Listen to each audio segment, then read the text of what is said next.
Hello traders, welcome to the weekly outlook and setups volume 222. What a beautiful number to finish the year with. So in this video, of course, we're gonna jump into the market, have a look what happened this week and what we can expect for the upcoming week. But of course, this is pretty much the last trading week of the year, I do believe. And of course, you know, December is usually a little bit slow, but this week we had some very important news and the market gained a lot of momentum. So pretty much we had a very big consolidation for the past 3 weeks and we were awaiting for the Fed to say what they're gonna say. So of course in this video we're going to explore what they say and of course what the bias will be for the rest of this month. Although I would start expecting for the market to start declining a little bit in volatility. So of course, without further ado, let's head into the analysis and see what we got.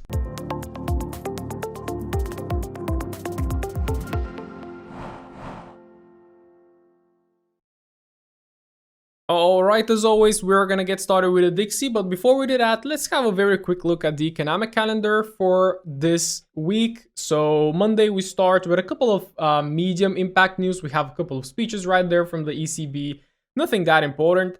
Tuesday we have interest rate for Bank of Japan and the press conference, and also the core harmonized index of consumer prices, very important for the euro. And then we have CPI for CAT, so for the CAT traders, make sure to watch out. On Wednesday, we have CPI for the pound. So immediately after I know this, I know that the market will be awaiting for Wednesday. London Open, that is actually Frankfurt Open right there, coming in a little bit earlier than usual. And then, of course, we have a couple of German news right there. Consumer confidence, very important. Then on Thursday, GDP for the US, exactly at 15:30. That is when the market starts moving usually, and a great time for indices trading. And then on Friday, we have quite a bunch of news right there. We have GDP for the pound, retail sales. We have a lot of US news. So it does look like we are going to have a volatile week. Again, I said I don't expect it to be that volatile, but of course we have a lot of news. And I do believe we could potentially have some moves based on what is happening right now. So what we have right now on the Dixie is a very nice bearish engulfing candle on the weekly time frame after 3 weeks of consolidation. Now, what the market did is it pulled back inside this imbalance right there on the weekly time frame that is right now filled, and that is really nice to see.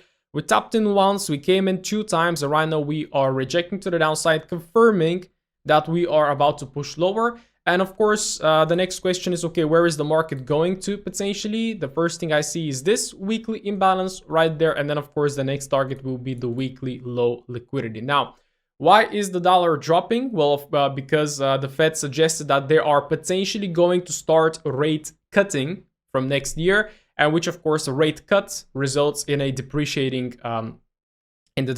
currency, of course, of the respective bank that is saying this. So in this case, Fed, it's not a bank, right, said that they're potentially going to cut the rates. Of course, there are still not 100%, but that being said, we saw celebration with stock market, with the stock market going higher, and of course a risk on perspective, which means that dollar goes down and everything else goes up. So with this sentiment in mind, I am bearish. So I am bearish, and then of course you see on the daily we had quite a choppy period right there, quite a choppy period. And what I also reflected on this week is because I didn't take any trades, but I was expecting for the market to start moving exactly after that that news release that we had. And it just moved very fast. It moved very fast. The news came out, and then the next day it didn't really offer any sort of a pullback. There was some trades to be taken on EU and GU, but it was very fast. So then at that time, I was like, well, when you have a clear bias and when you have a clear sentiment as well, when it comes also to fundamentals, then of course you have to go in aggressive, and we can explore later on EU and GU. But right now on the daily time frame, we are breaking lower, and we are still heading towards that first liquidity target that I have, which we missed very briefly. Then of course the next one is going to be the imbalance, and the next one is going to be this low 150. Here we have 101,700.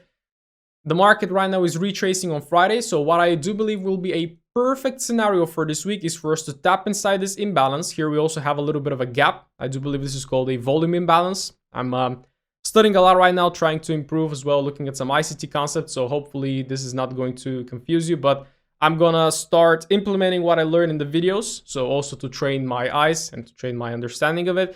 And then of course from here, I would expect for us to start heading for that old low here to the left. So that is my pretty much daily bias. And then of course dropping onto the hourly time frame. Here we don't see much. Again, you can see the market was just chopping and chopping and chopping, super unclear. News came out, massive drop, and then the next day we just had a very brief pullback and another massive drop. So again, I'm going to remain right now overall with the daily time frame, because even if I look on the hourly, according to me, that is the hourly high and that is the hourly low. So still there is the 50%. There is that gap right there that I would expect to be filled. So again, my expectation simply is for us to pull back 50%, fill the gap, and then from there to have a look for a lower time frame setup. So that is pretty much it. That's the Dixie. I'm not gonna complicate it more than that. Let's see what happens, and stay tuned for my forecast and update on Wednesday. All right, so knowing the sentiment of the DXY, which is bearish, of course, we should be bullish on the euro, and the technicals are suggesting this. But something interesting happened this week is kind of a divergence between EU and GU. So while GU massively rocketed to the upside and took out that weekly high, EU still hasn't taken it. So of course we can mark it as a potential liquidity area right there. But what the market did, it pretty much pulled back inside this base demand zone, fully filled this imbalance right there. And right now we are on the way up. I don't like how it rejected right there. So we had a very big week this week, right? So again, you can see we moved around 260 pips, and we had almost half of that rejecting. So this is something that I don't really like, but that pretty much happened on Friday. And of course you can see the market pulled back, it fully filled also this daily, not fully, right? But it filled quite a lot of this big daily imbalance right here. And although right now the structure on the daily, if I look at structure, it's going to be bearish right now, but of course looking at this massive momentum higher, right, and the only imbalance we had on the daily was this here. It's fully broken, so I would say that I'm more bullish right now than bearish, with also the overall sentiment of the dollar. So now this is our daily imbalance right here, and essentially what I'm looking for as well on the daily time frame is for us to take out it's not the previous daily low, but Thursday's low, Friday's low, potentially on Monday, and then potentially on Tuesday or even on Monday to start rocking to the upside. Of course, we need also time for this. So Monday, we have a couple of ECB speeches. I'm not sure if that bullish move is going to happen on Monday, but I do think it could happen on Tuesday because of this. So again, you can see Tuesday around 12 o'clock, we are getting the news being released right here. And then there is nothing for the euro apart from, we have some CPI for the GBP. So I do think on Monday, we could potentially start seeing the long, right? So very simple, you can see, I'm falling more in love with the daily time frame, because if you actually know where the daily time frame is, and if you're trading from a daily time frame area, then you do have a lot more confidence, right? And you can see here we have a daily one, but we also can refine this to the FOH. So this is like a daily and a hourly zone, which makes it even stronger. And again, in terms of the hourly range, the same as the Dixie. I would say that it starts from, pretty much, from this low to this high. And there is the 50%. So we're currently tapping into the 50%. But again, I would appreciate if the market pulls me back a little bit lower and then starts getting higher. So there it is. Euro USD, super simple bias. This is what I'm personally looking for. Again, expecting this one to happen around Tuesday. So let's see. Well, you know how the JPYs are right now. After this massive week right there, after Bank of Japan announced that they could be putting the negative interest rates at a halt. So pretty much that is something very, very new and something that is going to change the market dynamics for the yen a lot. We had this massive bearish week right there, taking a lot of liquidity to the left. And this week we have an inside bar. So when you have an inside bar, you can of course expect the previous weekly low or the previous weekly high to be taken. And in this case, how do you know which one? Well, you look at the overall narrative, which is more bearish. It is more bearish. And I do believe logically, if you increase the interest rate of the yen, that is bullish for the yen, which means that all the yen pairs are going to be bearish. Because again, the yen is the second currency, not the base, but the quote. I think it's called the quote, the second currency. And but again, you can see dropping down onto the daily time frame. It's a very big range, and we don't have a lot to work with right here. So if we look at imbalances, there was an imbalance here that was filled very nicely. We respected this one, and then we made another one here right there, and the market also respected that. So we can see that there is some sort of a bearish order flow kicking in, and I would say I am more bearish on euro yen. But if euro USD is bullish, then euro yen is gonna find it a little bit hard to push to the downside. But then also what I really don't like is the hourly time frame, because right now we're trading in a very big range. Again, like according to me, the last lower high is here. So if you want to take your hourly range from the high to the low, there it is. We pull back above the 50%. But all of this here is internal. All of this here is internal. You can say that this is a structure break. Well, sure, it's an internal one.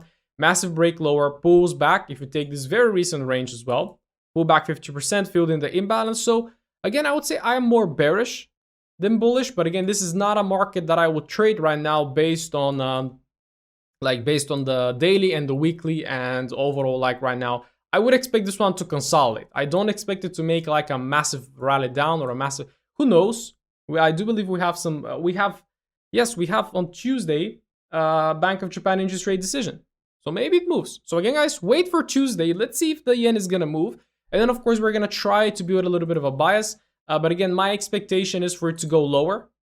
Because if Bank of Japan also confirms what they said about that negative interest rate not being the thing anymore, I do believe this one can also roll to the downside. So let's see. I'm more bearish on the yens, but that does not clearly align with the USD pairs, because, for example, GBP USD is going to be bullish, but GJ bearish doesn't go very well, right? So that is euro yen, bearish bias. But again, exactly with the current positioning right here, if you short it from there, it's good. But currently, I would potentially wait for some sort of a pullback on a lower time frame, maybe even to take out this high and then to potentially move lower, right? Because again, in order for a move to happen, you need to take liquidity.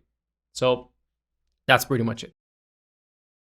Let's have a look at Aussie dollar. Beautiful move, by the way, beautiful move from this overall weekly imbalance right there that we tapped last week, and it was bearish.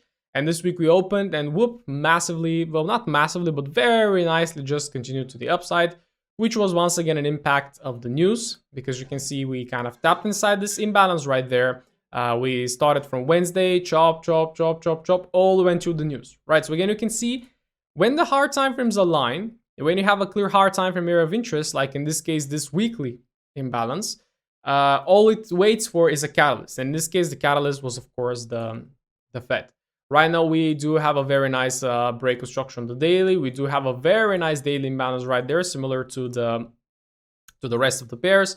And yeah, this is pretty much what I'm going to be looking for right now. We do have this sell to buy right there, which is a very nice demand zone as well. And my overall expectation will be for us to drop inside here and then to potentially continue going higher. Now, the hourly time frame you can see here in the last 2 days was not the greatest. Yeah, we formed perfectly equals here on the top. That is very nice liquidity. So again, I would really love it if the market opens bearish to fill the imbalance and to start offering us shorts around these areas right there, which is going to be arranged like that. But if it opens bullish, then you can also look for a short, which is riskier. So if it opens bullish and takes out like the previous weekly high, the previous daily high as well, and then it starts aligning like on a 15-minute time frame, then you could also take a short into the long. So there are the two scenarios that I see for the Aussie, and it really depends on how it opens. So pretty much let's see, but overall long-term bullish bias on the Aussie. And yeah, Aussie yen being a yen pair, we're having a very nice consolidative week this week. So I guess we are not going to get any sort of information. On the way down, however, we're forming this weekly imbalance.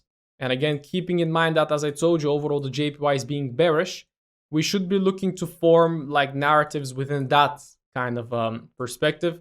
Daily time frame, I would say that this is my daily high to this daily low. The market pulled back 50%. It retested the daily imbalance right there. But you can see on the way down, we're not forming anything, which means that the market is weak. That means that this can potentially be liquidity to tap us inside the weekly imbalance. And then if from there we get a potential short setup, that will be good. And then, of course, you drop on the hourly time frame. That is our hourly high to hourly low. Still pulled back, but you can see there is no power on the way down. It's chopping right now, especially, yeah, I mean, it's just choppy. So again, guys, I don't really have a clear bias. I just have to wait to see what is going to happen on this one. Preferably, I would like to see something like this. I tap inside this, taking this as liquidity, tapping inside the weekly zone. We do have a very nice kind of a buy here, very nice buy to sell right there to act as further confluence. So this is my ideal setup if I was trading Aussie yen. And yeah, if it just continues to consolidate, I don't care. And if it also pushes down, I also don't care, because we don't have a setup. right here. So that is Aussie yen weight. NZUSD, relatively similar to the Aussie. We have a very nice weekly push. We had one candle here of a pullback that actually formed that very tiny little imbalance right here. And this week, the market just came and filled it and immediately responded, printing a bullish weekly candle. Now you can see on the daily time frame, it does look a little bit weaker than some of the other currencies. You can see here, we do not have a daily imbalance on the way up. And we also have a daily wick break. So immediately that tells me that the NZD is a little bit kind of a 50-50 pair, right? We saw, for example, Aussie dollar had imbalance on the way up. Euro USD has an imbalance on the way up on the daily. This one does not. So if you try to choose like currencies based on their strength, maybe you want to choose Aussie or Euro. Now on the hourly, it's very clear though. Hourly low to hourly high. This is also the daily low to daily high. And here we do have the imbalance, which is also below the 50%, which is pretty good. So very simply, once again, my forecast will be to dip below here. Like again, we don't know where it's gonna stop. This is why as it taps inside the zone, it can break it and then reject. It can react from the open. It can react from the 50%. We don't know. How do we know? Is by dropping on a lower time frame. Like in this case, you can drop to the hourly time frame or to the 50-minute or the 30-minute based on what you take as your middle time frame. To me, this is the 15-minute, and start waiting for bullish shifts, right? Very simple analysis on the NZD. This is all I can do. Of course, one addition I can make is to add this zone right there, just that last sale before the big buy. Here it is, nice and simple. Long bias, but of course we have to wait for that bearish start first before it goes higher. And if it goes higher, then of course it's gonna have another structure break, and then we just have to flow and see what happens. NZD-JPY, not gonna spend much time on that. This one is interesting, however, as we're tapping inside this weekly imbalance here, and we're still haven't closed below it, which is a good thing. But now, of course, bullishness based on the overall sentiment of the market right now, we don't see any sort of bullishness. The market dropped, it pulled back, perfectly filled that daily imbalance here. So let's actually mark those out to keep track of things, right? There's our daily imbalance, it filled, and on the way down, it also formed another one. So again, you can see that right now the market is making bearish imbalances. That suggests that the market is overall bearish. And this right here looks like a beautiful liquidity area to potentially target. And then you can see just below, we have another kind of confluence to take this liquidity and tap inside this imbalance, then to potentially see if it's going to react bullish from there or continue breaking down to the downside. So just basing it on the daily, this is something that I would like to see on the short term. And if it opens bearish immediately and takes out this liquidity, then we have to wait and adapt, right? And then if I drop to the 40 time frame, it's not clear. It's not clear. It is trading between this high to this low, pulled back on the way down, failed to take out the low. So that could mean two things. If a lower high fails to take out the low, then this can potentially become liquidity. So we might even go for a scenario like this, okay? But having this daily imbalance, this is potentially something that I would consider. If we pull back here and if we start rejecting and aligning with the lower time frames, then of course we can look for some shorts. So that is NZD-JPY. And again, overall, the JPYs, I don't like them and I won't really look to trade them right now until we start getting some cleaner structure to form, because right now we're like in the very big ranges, right? And something new is happening in the market and we have this kind of disruption. So again, if you're confused about what the market is doing, do not trade. Well, let's have a look at USD yen. Now, once again, we're having some massive decline right here. And as I told you, as the yen right now, if Bank of Japan says that they're going to increase their rates, that is bullish for the Japanese yen, which means that everything else right here is going to go short against the yen. Now, here we're currently tapping into a very important weekly area, right? This is demand. We have the sell, then a very big buy. We should be aware of this. I'm not going to keep it because it's going to be a very big zone, but you should be aware that we're tapping in a very important demand area right there. Now, if you also look at the numbers, here we have like 142, 141, 140. So those are all like key round numbers, and there are a lot within this area. So we don't know exactly where it's going to respond, and I'm not going to look for it, right? So again, you can see right now, this daily low is taken. That is very good. And the next one is all the way down there. And I mean, if we go to take out this low, I would say that we're just going to shift below this, this overall big sell to buy right here. So if the market is going to start rejecting, then I would start expecting it to maybe reject from here. But again, I think it's too early to say something like this.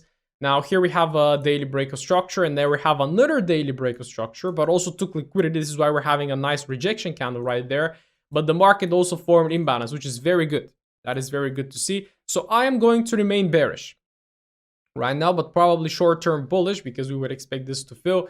Now, when you have pure imbalance, what I spot is that the market does not reject immediately, and it could have a little period of accumulation, right? So for example, you can see the market pulled back here, and then it started chopping higher high, higher high, higher high, took out the high, then down, and then up, and then chop, chop, chop, and then took out the high again, and then it started dropping on the news, of course, okay? But if you have only empty space, then the market will potentially generate some liquidity by forming some fake highs and lows, taking them out. And then, of course, you just have to wait for the market to really show you that it wants to go down before you enter a trade. So very simple analysis. This is what I would expect right now. And again, like the volatility time frame is also very nicely aligning. The only unexpected thing will be for us to flush from here lower. And then, of course, yeah, we have to start following the bias. But then, of course, these are going to be very equal that the market is going to be looking to target. So again, let's see how it opens. This is the scenario that I would prefer to see. So I'm only going to share one scenario. And if the other one happens, then of course everything changes and we have to align and see what's going to happen. So let's wait until Wednesday and see how it looks like.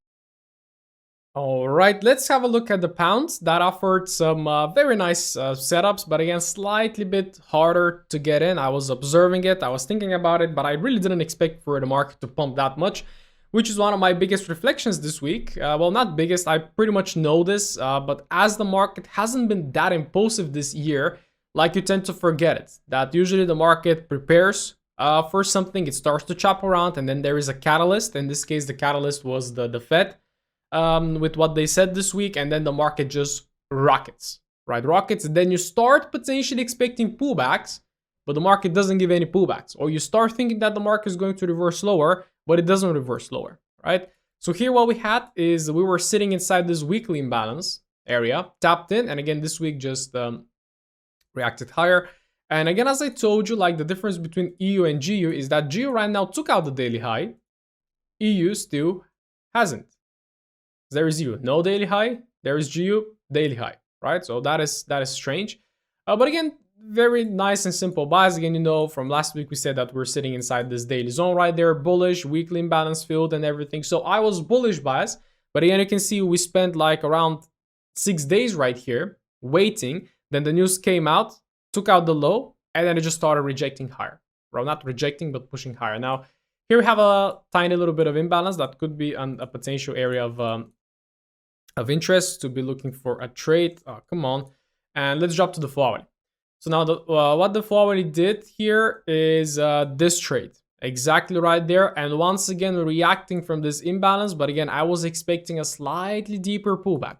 Right, we had 2 members actually catching this trade with one of the setups we have with the Asian range manipulation down there.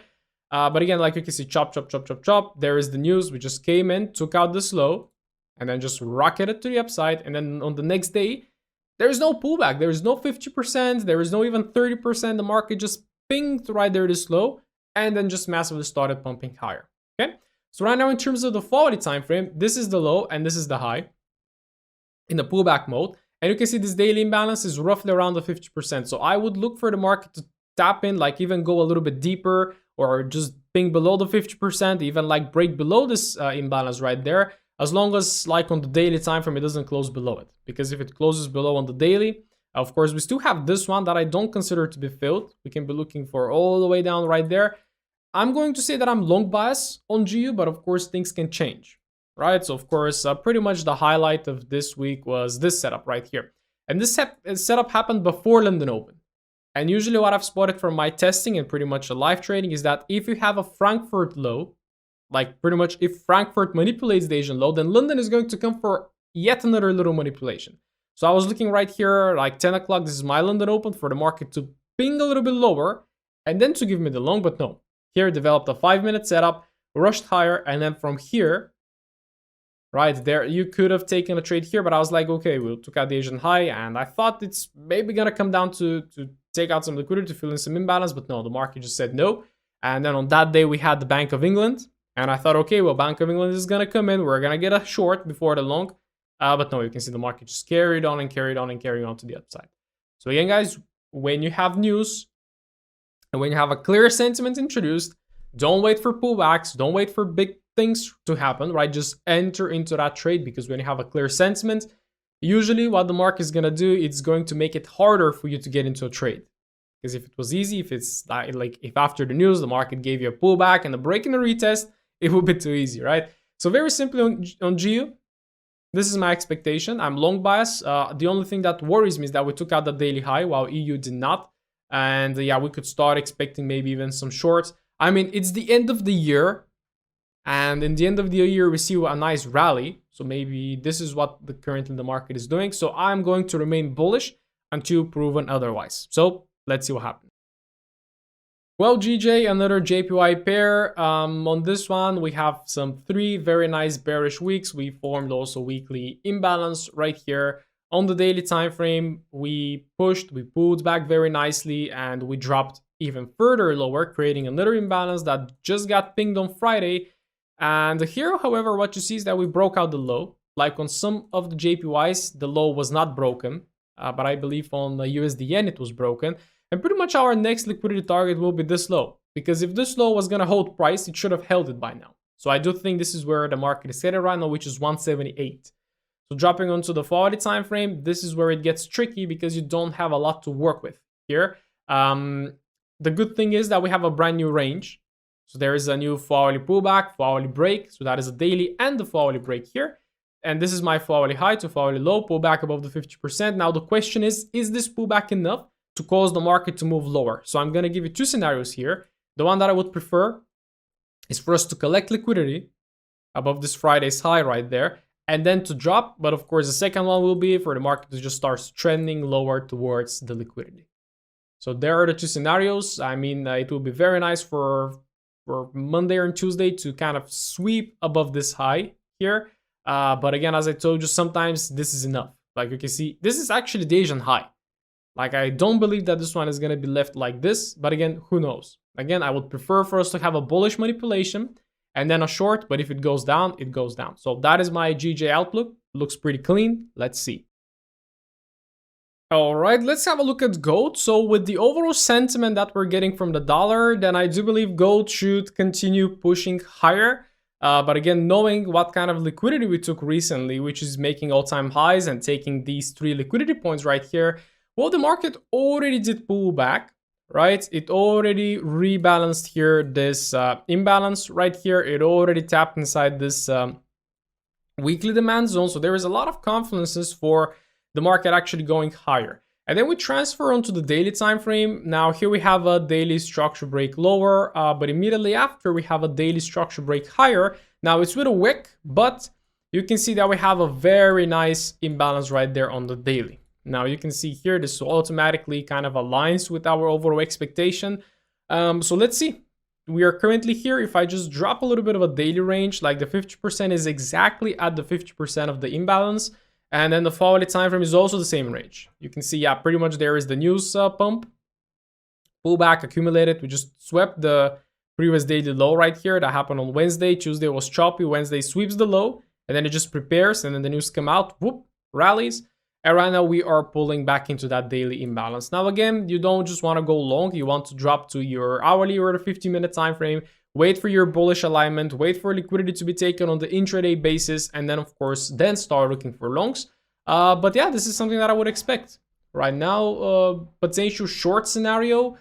I don't really see a short scenario right now if this massive buy to sell right there doesn't really cause the market to reject, but it's rather big, it's rather strange. Again, gold is doing something completely new right now, like making all-time highs and massively rejecting. So let's see. But so far, bullish bias, and I'm mainly kind of the main thing that supports this, according to me, is the overall sentiment. So if the DXY continues with the bearishness, then gold should continue with the bullishness. That is pretty much their inverse correlation. So let's see, bullish bias. Let's see if it goes higher this week. The Santa rally is here, and we're having all-time highs on US 30. So there it is. This week, creating all-time highs, taking out that massive high to the left. Now, when the market creates all-time highs, right now, it gets tricky. Why? Well, because you don't have anything to the left. You don't have anything to the left. You do not have like any potential highs or lows to expect to be tagged, right? So right now we're just brand new territory. So we have to wait. So personally, again, especially on US30, I am not trading, but look at that.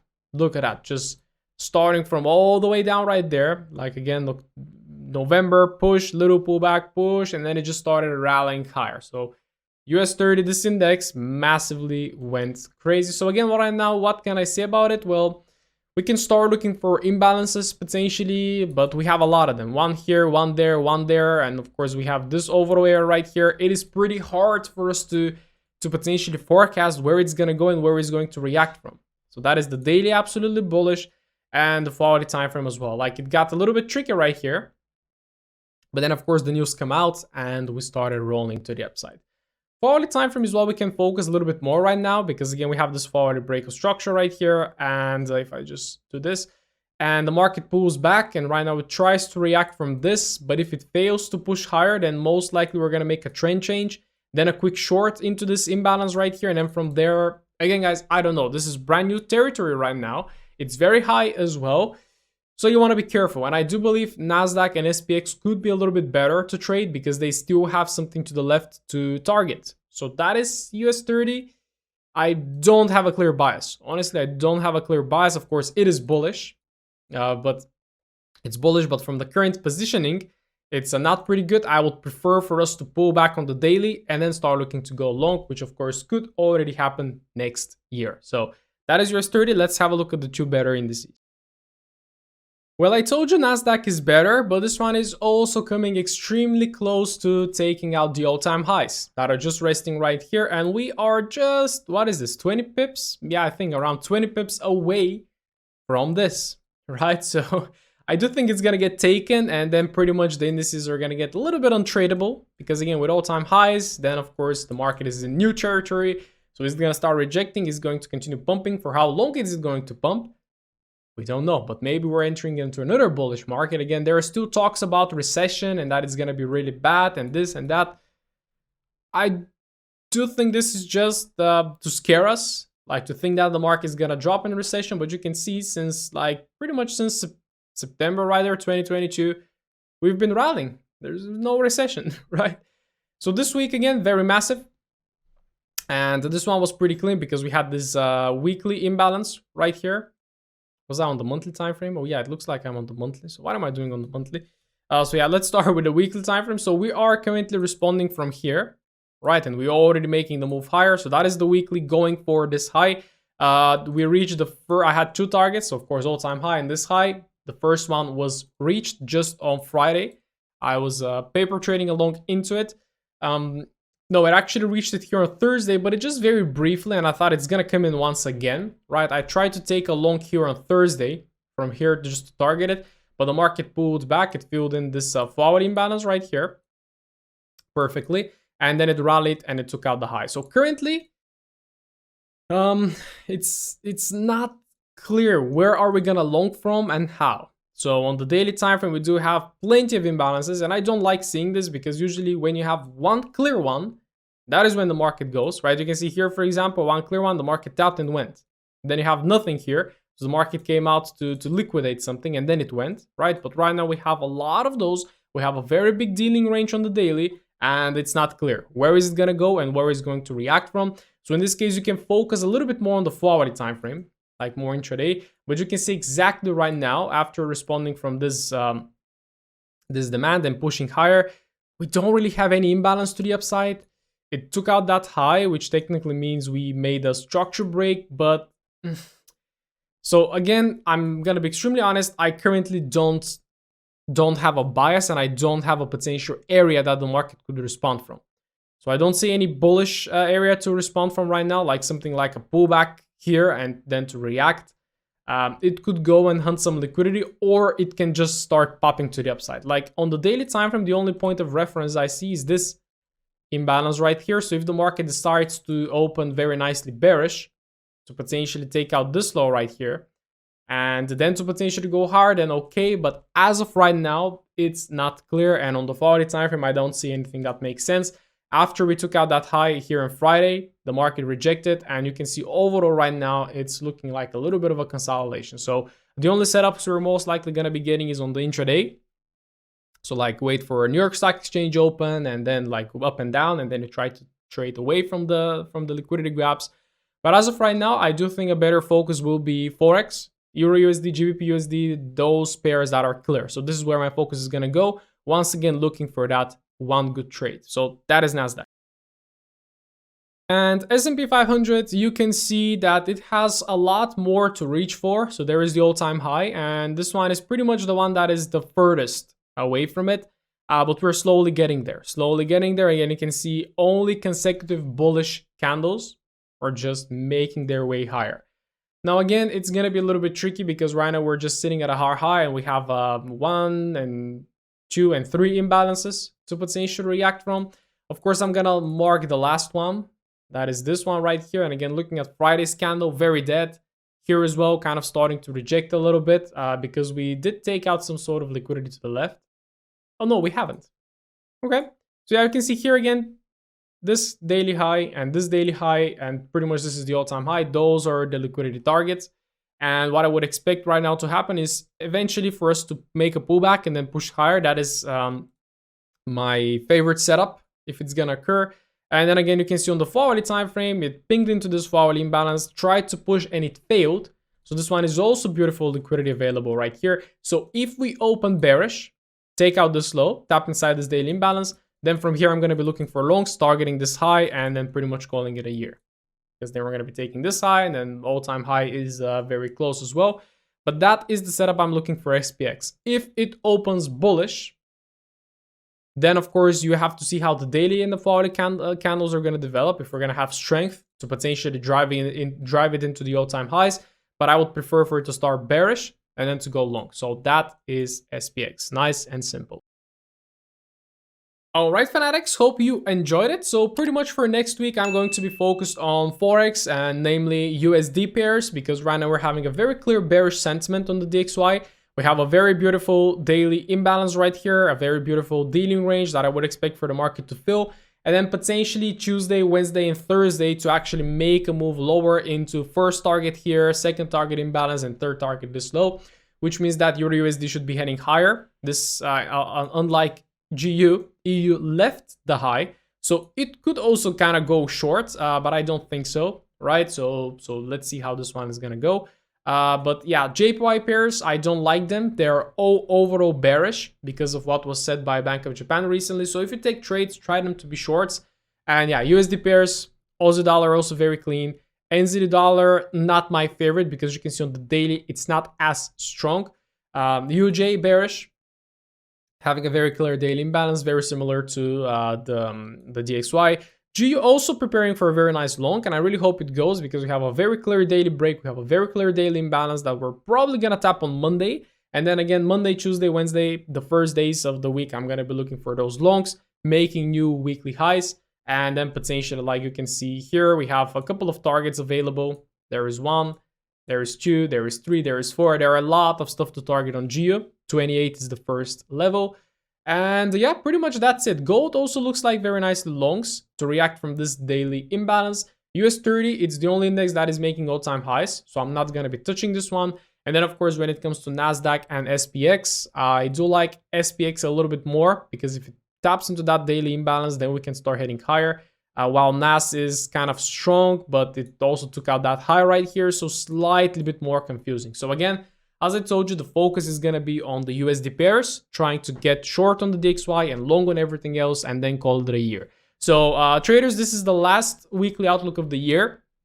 I'm going to be taking 2 or 3 days of a break, and I'm going to be back in the second week of January. So I wish you wonderful holidays. I wish you a very warm period. I hope you're reflecting on New Year, getting ready for the next one. Thank you so much for staying with me on this journey as we grow and learn new things and pretty much get better with our analysis. I hope you've definitely learned a lot from this channel. Let me know in the comments if you did. And yeah, wishing you all the best. Love you all and talk to you this Wednesday.